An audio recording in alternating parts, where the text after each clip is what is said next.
তো গাড়িটা ঠেলে কিনা স্টার্ট করতে হয়, বুঝতে পারলি কিনা? দেখি এবার ঠেলতে পারবো।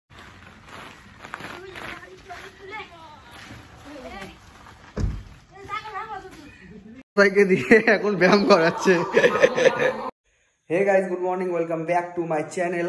আজ হলো 17 সেপ্টেম্বর আর আজকে হলো বিশ্বকর্মা পুজো। তো আজকে বেসিক্যালি আমার প্রচুর চাপ আছে, কারণ দুটো জিমে বিশ্বকর্মা পুজো। তার মধ্যে আমার কি এখন পর্যন্ত গাড়ি ধোয়া হয়নি, দুটো গাড়ি এখন পর্যন্ত ধোয়া হয়নি। তো এখন যাব বাড়িতে, গাড়ি পরিষ্কার করব গাড়ি, তারপর কোনো কাজ, তারপর জিমে যেতে হবে। জিমে গিয়ে পুজো আছে, আমার গাড়ির পুজো দিতে হবে, অনেক কাজ। আমাদের আজকে খাওয়া দাওয়া আছে জিমে। আর একটা কথা বলে রাখি, এই যে আমি এখনই বললাম বাড়ি যাবো, গাড়ি দেবো। অনেকে এখন বলবা যে, বলতেই পারে যে বাড়িতেই তো আছো, তাহলে আবার বাড়ি যাবা কিভাবে? হ্যাঁ, তো ব্যাপারটা হলো যে আমার দুটো বাড়ি। হ্যাঁ, তো একটা এই বাড়িতে আমি যেখানে থাকি ওখানে জায়গা কম, গাড়ি ঘোড়া রাখার জায়গা নেই। আর আরেকটা যে বাড়ি আছে ওখানে বিশাল জায়গা, ওখানে গাড়ি রাখি আমি, ওখানে যাবো, ওখানে গিয়ে গাড়িটাই ধোবো। তো ভিডিওটা শেষ পর্যন্ত দেখতে থাকো। আর চ্যানেলে নতুন থাকলে একদম চ্যানেলটাকে সাবস্ক্রাইব করো। অনেকে ভিডিও দেখে চ্যানেল সাবস্ক্রাইব করে না, কি আছে ভাই, চ্যানেলটা সাবস্ক্রাইব করে নে বা নাও। হ্যাঁ, তো যাই করে দাও না, কি আছে। আমি এখন চলে এসেছি আমার জিমে, মানে আমি যেখানে ওয়ার্কআউট করি, দ্য আয়রন ভ্যালি জিম, এখানেই থাকে পিঙ্কুদা, মানে আমার গুরু।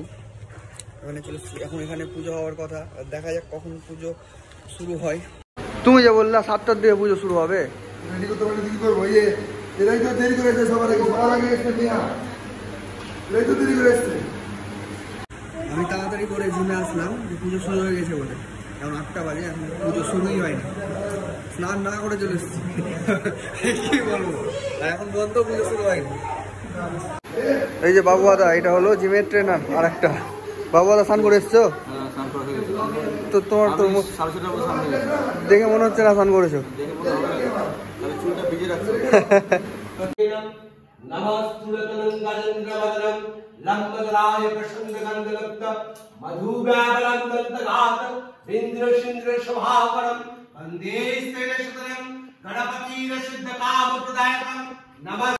আমাদের ওখানে জিমের পূজা হয়ে গেল প্রায়।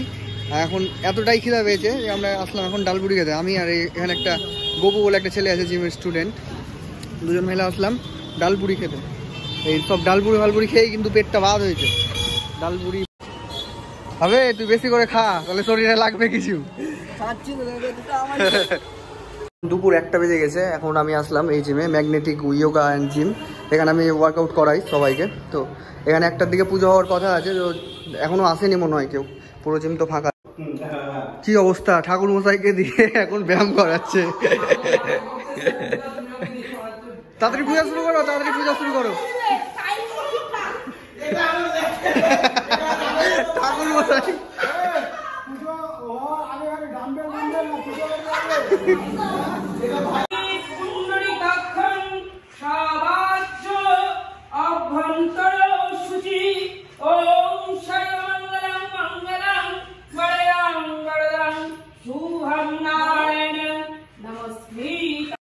আমরা এখন খেতে বসেছি, গরম তো খা। হ্যাঁ, খাবি দে, সবাইকে খাওয়াবি দে, বাড়ি যাবি, ঠিক আছে? ওরা তো রাক্ষসের মতো খাচ্ছে। দুবার বসলি না?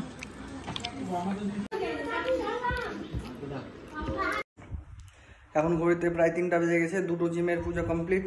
আর এক জায়গায় ইনভাইট ছিল খাওয়া দাওয়ার, ওখানেও খাওয়া দাওয়া হয়ে গেল কমপ্লিট। এখন প্রচণ্ড টায়ার্ড হয়ে গেছে, এখন বাড়িতে এসে একটু রেস্ট করি, রেস্ট করে যাব আমার গাড়িগুলো ধুয়ো। দুটো গাড়ি ধুতে বাকি আছে এখন পর্যন্ত, 3টা বেজে গেছে, এখনও কিন্তু গাড়ি টাড়ি ধোয়া হয়নি আমার। তো গাড়ি ধুবো। সো এখন আমি আসলাম এই বাড়িতে, তো এই যে পিছনে আমার গাড়ি আছে। তো প্রায় 2-2.5 মাস থেকে গাড়িতে হাত দিইনি, গাড়ি চালাইনি। হ্যাঁ, এখন দেখছি যেটা প্রবলেম হয়েছে, গাড়ি স্টার্ট হচ্ছে না, মানে গাড়ি কিছু অনই হচ্ছে না, ব্যাটারিটা মনে হচ্ছে যে চলে গেছে। এখন কৃষ্ণকে ডাকলাম, দেখি গাড়িটা, আমি গাড়ি ধুইও নি দেখিনি, কিন্তু এখানে ঠাম্মা গাড়িতে পুজো দিয়ে দিয়েছে। মানে যাই হোক, বৃষ্টি পড়ছে প্রত্যেক দিনই প্রায় গাড়ি ভিজে। আর এই যে দাদার গাড়ি এখানে, এই যে গাড়িতে চাবি লাগালাম, অন করছি, তো কিচ্ছু দেখাচ্ছে না, কোনো লাইট আসছে না, কিচ্ছু হচ্ছে না। ব্যাটারি বসে গেছে, এখন কিভাবে স্টার্ট হবে না জানি না। তো গাড়িটা ঠেলে কিনা স্টার্ট করতে হয়, বুঝতে পারলি কিনা? দেখি এবার ঠেলতে পারবো না দুজন মিলে।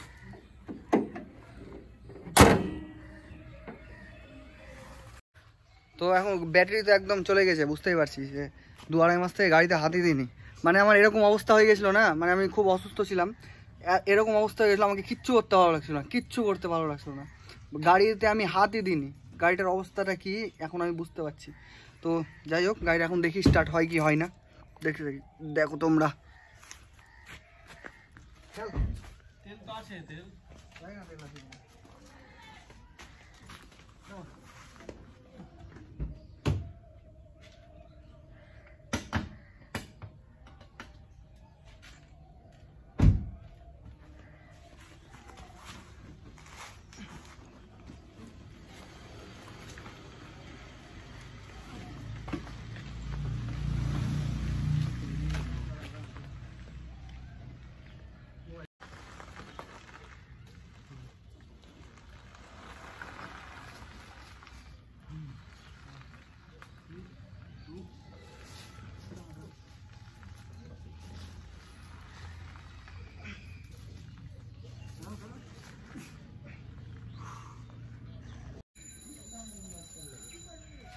দুটো ভাই আসলো, ওদের কাছ থেকে হেল্প নিয়ে নি।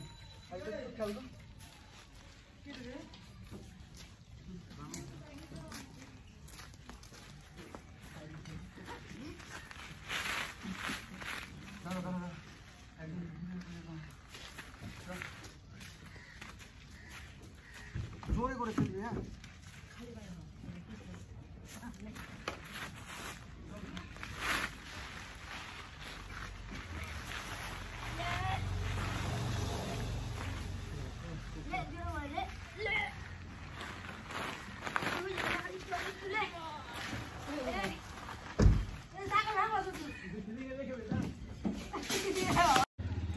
ফাইনালি গাড়িটা ঠেলে বাইরে বের করে নিয়েছি বাড়ি থেকে। 2-3টা ভাই এসেছিলো, ওই জন্য অনেকটা সহজ হলো, নাহলে আমি আর কৃষ্ণ দুজনে হয়তো পারতাম না। তো দেখি এখন গাড়িটা স্টার্ট হয় কি হয় না। তো কৃষ্ণ পিছন থেকে ঠেলতে হয়, বুঝলি, প্রথমে তুই সামনে থেকে ঠেলে এটা সোজা কর। ঘেমে তো গরমে পুরো স্নান হয়ে গেছি, কিন্তু ব্যাপারটা হচ্ছে যে কৃষ্ণ একাই ঠেলে তো স্টার্ট করা যাচ্ছে না, গাড়িটা মুশকিল হয়ে গেল। আরও 2-3 জন হলে বা আরেকজন হতে গেলে ভালো হতো। আর যারা আছে আশেপাশে সবাই ছোট ছোট ছেলেপেলে, মনে হয় গাড়িটাই বের করে ফেসে গেলাম আজকে। বিশ্বকর্মা পূজার দিন গাড়িটা স্টার্ট করতে পারলাম না, অনেক চেষ্টা করলাম, মনটা এত খারাপ হলো। ভাবলাম যে গাড়িটা ভালো মতো ধুয়ে মুছে একটু বের করবো, চালাবো, পুজো দিব, গাড়ি ধোয়া হলো না আর স্টার্ট দেওয়া হলো না। বাড়ি চলে আসলাম, এখন যাই একটু রেস্ট করি, দিয়ে আবার যেতে হবে জিমে, খাওয়া দাওয়া আছে। এখন বাজে রাত 10টা, এখন আসলাম জিমে খেতে। মানে আমি বাড়ি গিয়ে না ঘুমিয়ে গেছিলাম, ঘুম থেকে উঠে জিমে আসলাম, মনে হয় সবাই খেয়ে দিয়ে চলে গেছে, দেখি খাওয়ার জুটে কি জুটে না। এখনো রান্না চলছে জিমের, এই যে খাওয়া দাওয়ার সব ব্যবস্থা, লোকজন সব বসে আছে এখন পর্যন্ত। তো ব্যাপারটা হচ্ছে আমরা এখন খেতে বসেছি, আমি আর এই যে কৃষ্ণ। খাওয়া দাওয়া করি, খাওয়ার সময় ডিস্টার্ব করা উচিত না।